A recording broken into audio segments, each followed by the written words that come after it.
வணக்கம். எனது பெயர் முகமது பாசித். நான் மன்னார் பிரதேச சபை உறுப்பினர், தாராபுரம் வட்டார் சார்பாக இந்த சபைக்கு வந்திருக்கின்றேன். கட்சி இலங்கை தொழிலாளர் கட்சி சார்பாக போட்டியிட்டு இந்த சபைக்கு நான் தெரிவிக்கப்பட்டிருந்தேன். இந்த கடந்த வருடம் நடைபெற்ற தவிசாளர் தெரிவின் போது இந்த தவிசாளருக்கு ஆதரவாகத்தான் நாங்கள் வாக்களித்தோம்.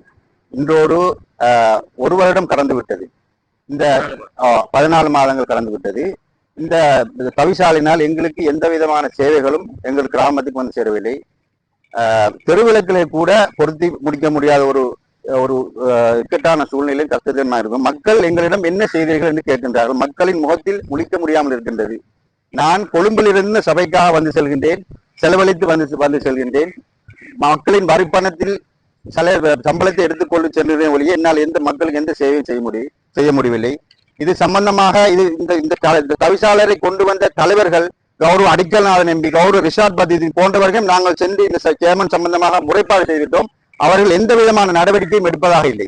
ஒரு விடயத்தை செய்வதென்றால் அவர் சொந்த பணத்தில் தனது பொக்கெட்டிலிருந்து செலவழிப்பது போல் அவர் உணர்கின்றார். யாரும் உறுப்பினர்கள் அவர் கணக்கெடுப்பதும் இல்லை. இதுவரைக்கும் இந்த 2வது பட்ஜெட்டும் வரப்போது. கடந்த பட்ஜெட்டில் ஒரு வட்டாரத்துக்கு ஒதுக்கப்பட்ட 22 லட்சத்துக்கு எந்த விதமான வேலை திட்டங்களும் செய்யப்படவும் இல்லை. மாகாண சபையில் ஒதுக்கப்பட்ட நிதிக்கு எந்த வேலை திட்டமும் நடைபெறவும் இல்லை. தித்வா புயலின் போது ஒதுக்கப்பட்ட நிதிகளுக்கு அந்த நிதி அவர் பெறவும் இல்லை, கிடைக்கவும் இல்லை. எந்த விதமான நடவடிக்கையும் இல்லை. தொடர்ந்து கடும் அதிருப்தியில் நான் இந்த சேமனை ஒரு நல்ல நிலைக்கு திருத்தி கொண்டு வரும் எவ்வளவு முயற்சி பண்ணோம். அந்த முயற்சியில் நாங்கள் கடுமையாக தோல்வியடைந்து இந்த சபையை நிராகரித்து வெளிநடப்பு செய்து வந்திருக்கிறோம். இந்த விடயம் சம்பந்தமாக, இந்த பிரச்சனை சம்பந்தமாக இந்த விடயத்தை நாங்கள் வடமாகாண கௌரவ ஆளுநருக்கு தெரியப்படுத்துகிறோம். கௌரவ ஆளுநர் உடனடியாக இந்த சபை விடயமாக தலையிட்டு இந்த சேர்மன் விடயத்தில் சரியான நடவடிக்கை எடுத்து எங்களுக்கு இந்த சரியான ஒரு தவிசாலை நியமித்து தர வேண்டும் என்று கௌரவ ஆளுநர்கள் பணிவாக கேட்டுக்கொள்கின்றேன்.